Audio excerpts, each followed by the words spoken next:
Barkanmu da sake kasancewa da psnews.com.ng. Ya kamata na sassauta mishi Jaruma Mansurah Isa ta sake magana kan tsohon mijinta wato Sani danja. Jaruma Mansurah Isa ta yi wani rubutu akan tsohon mijinta Sani Musa danja tare da sakin wasu sabbin hotuna tare da shi. Jarumar ta nuna cewa tana da kyakkyawar alaƙa tsakaninta da shi, kuma ta yi wasu kalamai na barkwanci akan jarumin. Tuni dai masoyanta suka fara tofa albarkacin bakinsu inda suka rubuta inda mafi yawa suke roƙon su da su sasanta.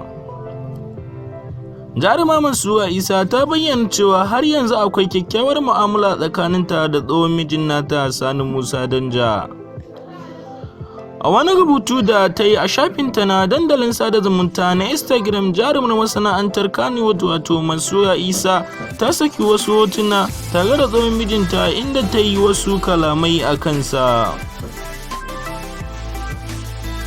Mansurah ta rubuta cewa ya kamata ta buɗe tsohon mijin nata jarumi a Keywords Sani Musa danja domin ya ga abinda ta buga a kansa.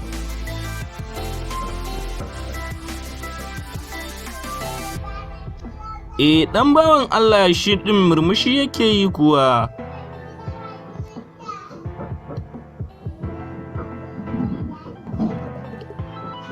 Ya kamata in buɗe shi, Mansurah ta faɗa. Ga dukkan alamu tun bayan rabuwar jaruman biyu ba sa mu'amala a kafar sada zumunta.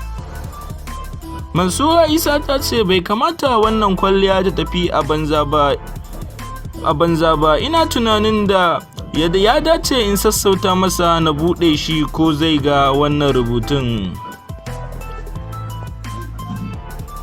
Ga wasu daga cikin hotunan da Mansurah Isa ta wallafa a shafin nata na Instagram.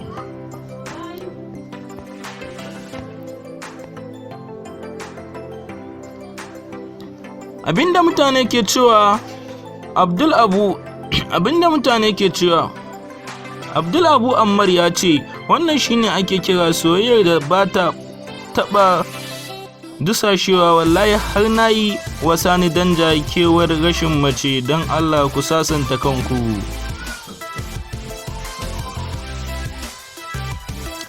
Kada ku manta, kai tsaye labarin ya zo muku daga tashar mu ta YouTube channel mai suna PS News Hausa. Za ku iya ziyartar dandalinmu na YouTube, sannan ku danna mana subscribing, sannan ku danna alamar ƙararrawa.